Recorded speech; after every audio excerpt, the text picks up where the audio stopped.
Hello YouTube, how's everyone doing? It's Professional here. So today I got another crazy current event story for you guys, and this one is really outrageous. Somebody could have possibly been hurt or killed. Thankfully, nobody has gotten hurt and the situation is now over, but police still have questions on who exactly did this, and I really hope that the police catch this person and this person faces the full consequences of the law. So what exactly happened? Ubisoft's Montreal offices have been swatted, and this happened yesterday. Now, if you don't know what swatting is basically when some idiot makes a fake call, a hoax call to the police, and basically tells the police that there's a deadly situation going. Like, for instance, they'll say that somebody has a gun, or that somebody has a bomb, somebody has hostages, things like that. And the reason that the person is saying these things, even though they're not true, is because they're hoping that the police will send the SWAT team, the tactical cops, the breach and clear cops for deadly situations, that they'll burst into that area and breach that area. And for these people, this is some kind of sick prank in their head. They think that this is funny in some way. This is not funny. This is a dangerous situation. Somebody could be hurt. Somebody could be killed. So let's read through the story right now.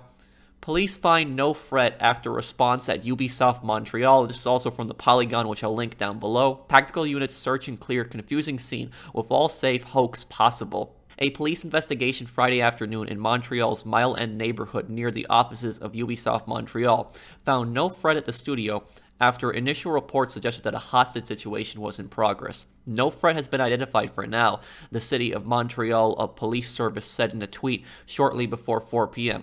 We are currently evacuating the building. And here's a picture of the tweet from the Police Montreal. And also, let's have a video play right here, and this is from City News Toronto. It's just so surreal. It's so close to home. It's too close to home. My legs are shaking right now. This was the scene of a massive police operation Friday after reports of a possible hostage situation, later called a false alarm. Around 1:15 p.m., officers responded to a call about a possible hostage situation at the Ubisoft building and cordoned off several streets in the area, including Saint Laurent, Clark Street, and Saint Dominique Street. The SPVM tweeting out around 4 p.m. that there was no threat found and the building was being evacuated. Officer Julien Levesque told City News that all evacuees are being questioned. The evacuees are being directed to a place where investigators will take their statements. A team of a social worker from CIUS is also on hand to support them as needed. So it says here, the emergency began in the early afternoon Friday with local news and some Ubisoft employees on social media noticing that the police were in the area and that the workers were evacuating, with some going to the roof of a Ubisoft Montreal building. Canadian news program TVA Nouvelles reported that SPVM had sent tactical units, the equivalent of SWAT teams, to the area after a 911 call. Reached for comment before police had finished their sweep, a Ubisoft representative told Polygon that we are aware of the situation and working with local authorities.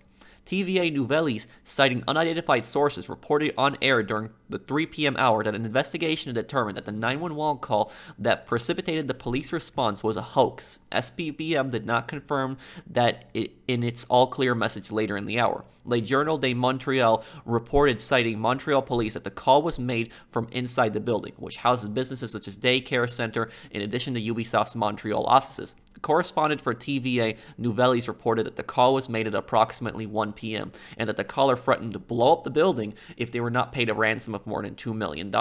So, according to the Journal de Montreal, whoever made this call was inside the building, and from this article, it does not appear to be confirmed that the person that made the call was inside the building. That just, what they're reporting. They're citing the Montreal police, so I guess there is more of a credible source.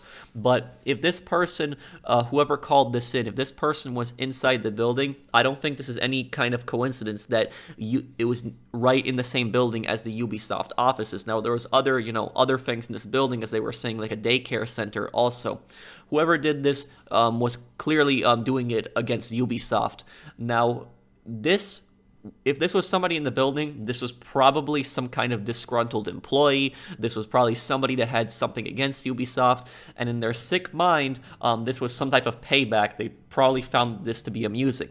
And when people do things like this, when idiots do things like this, they don't realize that they're playing with fire, because this type of situation is really scary. It's really scary for the people in the building, because when the people in the building, when they see all the police, coming in, when they see the police shouting, they don't know what's going on. And if they hear that there's, somebody with a gun or somebody with a bomb, people are going to panic, and people could, all try to run outside. Somebody could trip, somebody could be trampled. And it's also scary for the police, because when the police are called and they're told that there's a deadly situation, there's a guy with a bomb, they're ready for that type of situation. They're sending in, their tactical units, and they don't know what to expect, and they could rush into the building, and because of that, somebody in the building could be hurt. So when somebody does something like this, they're wasting police resources, but most importantly, they're putting people at danger. They're putting people in danger when they do things like this. The police have no idea what they are walking into, and I really hope that this person, when this person is caught, that this person faces the full consequences of the law. Because in these idiots' minds, like I said, it's all fun and games, some type of sick prank. They have no idea what they're doing. And, the article says that it was somebody from inside the building, but it could, if this was somebody, not inside the building, this could have been, somebody that was angry at Ubisoft for some other ridiculous reason. It could have even been a gamer that was simply angry for being banned. It might have even been somebody from, Rainbow Six Siege, which Ubisoft, that's one of their games. And there's some pretty toxic people on Rainbow Six Siege. There's people that DDoS on that game. They threaten to SWAT people. There's some pretty crazy people on that game. And Ubisoft in the past, what they've done is they've actually cracked down on this one website that was actually selling DDoS services. And what basically scummy players were doing is they were going on these websites and they were paying money for these websites to DDoS certain Rainbow Six Siege servers, so when they were about to lose, it would not count as a loss. And Ubisoft went after these websites and pursued legal action against a lot of these people. So it's entirely possible that one of these scumbags was angry at Ubisoft. But, there's going to be a full investigation into this, because, the police are not simply going to let this go. They're going to try to their best to determine, where this call came from. They're going to do their best to track this person down. But, there's all these, ridiculous apps where people can just basically hide their number, so they can make it seem like they're calling from a specific area when they're not actually calling from the area. They can fake their phone number and so forth, and so investigations like this become more challenging. But I guess we'll see what happens with the investigation, and thankfully the employees are okay. Nobody has been hurt. So let's wrap up here with a statement from this Friday afternoon. The Service des Police de la Ville de Montreal deployed a large number of resources to answer a call for a hostage situation in a St. Laurent Boulevard office building. The perimeter was quickly secured, and the SPVM confirms no threat has been detected and no injuries are reported. The evacuees are being directed to a place where investigators will take their statement. A team of CIUSS social workers is also on hand to support them as needed. And, the employees that went through this type of stuff, some people could be traumatized pretty badly from this, and it would be very hard for them to forget this type of event. An investigation will follow regarding the call behind this important police force deployment. If you have any information that can help shed light, you can call 911 or contact Infocrime Montreal at 514-393-1133 or online. The information will be treated anonymously and confidentially. Some idiot wanting to get attention, thinking that this is funny in their sick mind, decided to call the SWAT team over, or SPVM as they're called in Canada. Thankfully, in the end, like I said, nobody was hurt and the situation was taken care of. The police handled the situation pretty well. So let me know what you guys think down below. If you guys enjoyed the video, drop a like. And if you're new to my channel, you might subscribe. And I'll see you on the next one. Take care, everyone.